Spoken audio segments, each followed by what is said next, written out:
Hola, mi nombre es Edmundo Sebastián y daré respuestas a las preguntas. A. ¿Qué variantes confrontan al capital variado? Está integrado por utilidades retenidas, reservas de capital, pérdidas acumuladas, exceso o suficiencia en la actualización del capital contable. B.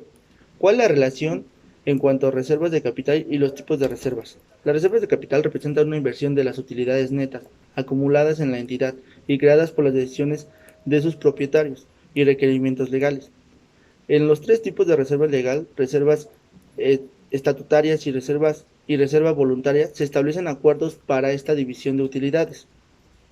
Describe un caso práctico en el que apliquen cada uno de los tres tipos de dividendos.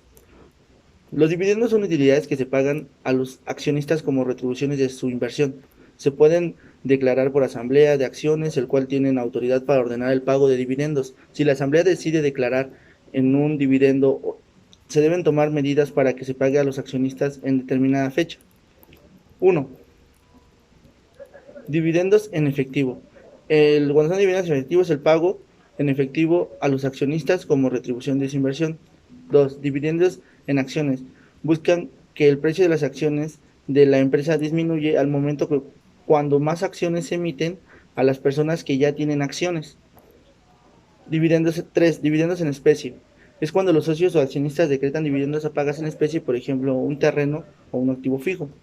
Un ejemplo de cada una de ellas sería, en el ejemplo de efectivo, cuando una persona hace una inversión y al momento de un periodo que ya tiene su utilidad, se la pagan como tal en efectivo y listo, por la inversión que tuvo en ese periodo.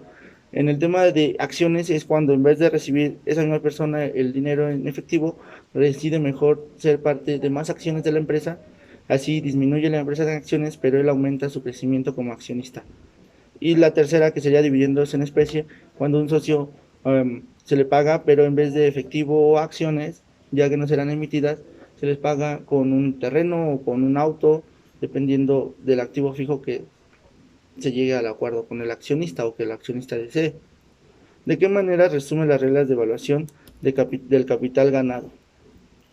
Considero lo más importante es que los valores relativos de todos los conceptos de capital se expresan en unidades de poder adquisitivo.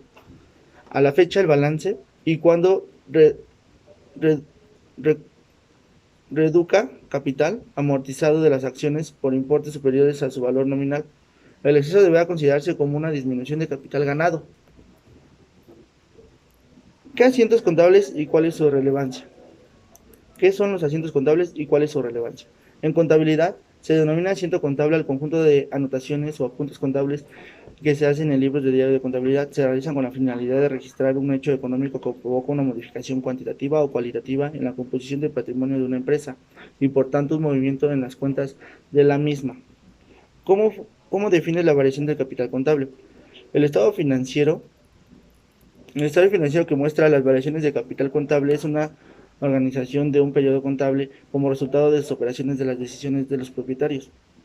¿Cuáles son los elementos que conforman la utilidad integral? Bueno, la utilidad integral está conformada por el exceso o insuficiencia en el capital contable, efectos de conversión de la moneda extranjera, el ajuste capital contable por pasivo adicional de remuneración es al retiro, el impuesto sobre la renta diferido que se aplica directamente en el capital contable, los productos financieros, las ganancias por fluctuaciones cambiarias, gastos por intereses, pérdidas por fluctuaciones cambiarias, resultados por posición monetaria y esos serían todos. Gracias.